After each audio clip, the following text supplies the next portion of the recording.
A job held with OnIce during a migration, released at 4 p.m., but it doesn't run until midnight. That's an 8-hour validation delay because OnIce waits for the next scheduling cycle. The JIL syntax shown, e.g., insert job, update job, is for AutoSys R11.3 and later. In R11.0 and earlier, update job was not available. You had to delete and reinsert. Also, date conditions defaulted to 1 in very old versions, pre-R11. Always verify the version in your environment. The article mentions global variables but doesn't show a complete end-to-end example. Here's a concrete snippet. Upstream job sets a count, downstream job reads it in a JIL condition. Using sendEvent eChange status as success to unblock downstream jobs can mask real failures. It sets the job's status to success without executing the job, so downstream jobs run on potentially bad data. Always verify the root cause first and consider using forcestRTJOB to rerun the job instead. Let's break down AutoSys interview questions and answers, how it works, and the exact mistake behind that failure. AutoSys is Broadcom's enterprise workload automation platform for scheduling, monitoring, and orchestrating batch jobs across multiple servers. It solves cron scalability problems, dependency management, centralized visibility, alerting, audit trails, and multi-server coordination. The event server is the database storing all definitions and events. The event processor is the scheduling daemon that evaluates conditions and triggers agents. Remote agents are lightweight processes on each target machine. Clients include CLI tools like sendEvent and AutoRep, and the WCC Web UI. JIL is the declarative scripting language used to define jobs, dependencies, conditions, and calendars. Think of it as cron on steroids with cross-system awareness. Insert job creates a new job definition, update job modifies an existing one. Here's a simple JIL example. Insert a job with a command, machine, condition, and schedule. To change the start time, use update job with only the changed attributes. AutoSys job states include success, failure, terminated, and running. PendMock means the remote agent is unreachable. When hold and OnIce are hold states with different release behaviors. Use AutoRep with different flags to check job status, get details, dump JIL definition, filter by status, or view recent runs.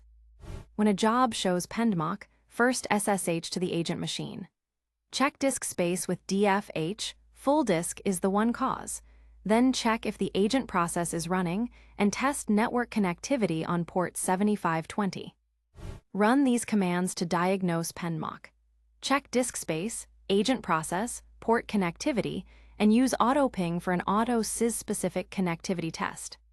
When hold, releasing with off hold starts the job immediately if its starting conditions are currently true. OnIce, releasing with off ice makes the job wait for conditions to reoccur in the next scheduling cycle. Use onHold for temporary pauses like database migrations. Box Terminator. One on a job means if that job fails, the entire parent box immediately moves to failure and all remaining inner jobs are skipped. Use it on validation jobs whose failure makes downstream processing pointless. Here's a validation job with Box Terminator. 1. If validate input fails, the entire OUD box stops immediately. Global variables allow passing data between AutoSys jobs. The upstream script runs sendEvent eSetGlobal G, var name equals value. Downstream jobs read it via AutoStatus G or reference it in JIL conditions with variable. This example shows setting a global variable with the record count, then using it in a downstream jobs condition. Use AutoStatus G for debugging. A file watcher job type, FW, triggers when a file arrives. Set min file size to avoid triggering on empty files and run window to cover the expected arrival period. This is more reliable than a fixed start time for late arriving files. This file watcher job watches for report. CSV between 6 p.m. and 10 p.m. and only triggers if the file is at least 1 KB. This is the same issue we highlighted at the start. Here's exactly why that happened. an operations engineer used delete job on a production box thinking it would remove all inner jobs. It didn't. The box vanished, but all inner jobs became orphaned standalone jobs. They continued running on their own schedules, independent of dependencies. A trading settlement job ran 4 hours early because its parent box was gone. The box had enforced a start time, but without it, the job ran at its own start time of 2 p.m. instead of 6 p.m. The job was placed on ice instead of on hold, so releasing it at 4 p.m. waited until the next scheduling cycle, midnight, instead of starting immediately.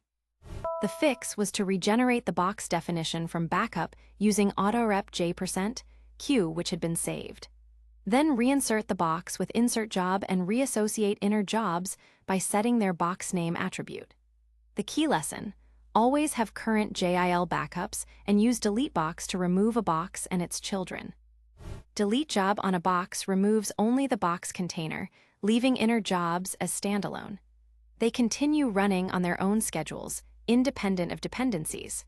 Always use delete box to remove a box and all its inner jobs. This is the same incident we just covered. Delete job on a box removes only the box container. Always use delete box to remove a box and all its inner jobs. Date conditions defaults to 0, meaning time scheduling is disabled. If you set start times but forget date conditions, 1, the job will never run on schedule. Always explicitly set date conditions, 1 when you want time-based scheduling. If you put a job on ice during a database migration at 2 p.m. and release it at 4 p.m., it won't run until midnight. Use on hold instead, so the job starts immediately after release. When troubleshooting, start with autorep to see status and details. Check the job's STD error file and the event daemon log. Use autoping to test connectivity. To unblock downstream jobs after a manual fix, use change status to mark the job as success. Let's run through some common interview questions. What is AutoSys and what makes it better than cron? Enterprise scheduling with dependencies, monitoring, audit trails. What is the difference between on hold and on ice? On hold releases immediately, on ice waits for next cycle. What does pen mock mean and how do you fix it? Agent unreachable, check disk space, agent process, network. And a few frequently asked questions. What is the default value of date conditions? 0, disabled. How do you pass data between jobs? Global variables via set global and variable. What is box Terminator? Stops entire box if that job fails. Key takeaways: know the on hold versus on ice difference. For pendmock, disk space is the one cause. Always set date conditions. 1, use delete box not delete job, and back up your JIL definitions weekly. Ready to go deeper? Up next, introduction to Jenkins, then Jenkins installation and setup, then Jenkins architecture, controller and agent. Find them all at TheCodeForge.io. Thanks for watching. The full article and code examples are covered in detail at TheCodeForge.io.